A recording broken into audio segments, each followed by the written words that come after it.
New year, not so new politics. Conservative cabinet ministers arranged like game show contestants, the task to get the electorate to see a series of Labour fiscal black holes. At the beginning of a campaign defined by the threats from insurgent parties, battle lines drawn once again around, yes, the economy. Over £20 billion of unfunded spending promises, higher taxes and more borrowing offered by the alternatives, which would take us back to the economic mess that Britain was in 5 years ago. Competence or chaos? That is the choice. Let's not throw it all away.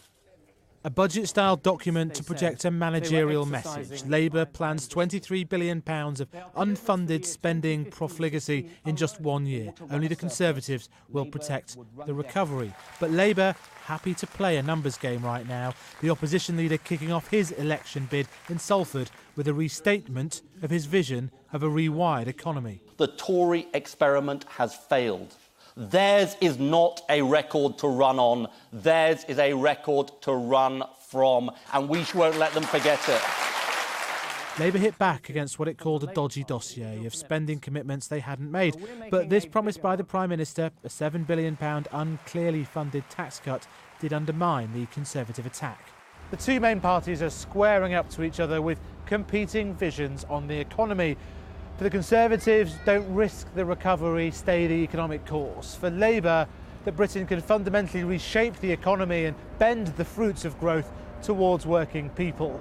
But there's a battleground that the main parties can't control, and that's them hemorrhaging votes to these fringe insurgent parties. A British election survey analysis of England shows almost half of UKIP's rise coming from Conservative 2010 voters, and that means seats too. But in second place, Lib Dems. Across the UK, the Lib Dems collapsed after gaining nearly 1 in 4 votes in 2010, a third of their votes heading to Labour, but all parties gaining, including the SNP. Focus on Scotland and the surge for the SNP, driven by Labour 2010 voters, as well as Lib Dems and non-voters.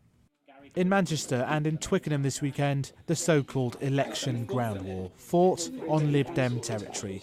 Conservative canvassers asking one question: who would you prefer as Prime Minister? Another reason why so many constituencies are so difficult to predict. Faisal Islam, Sky News.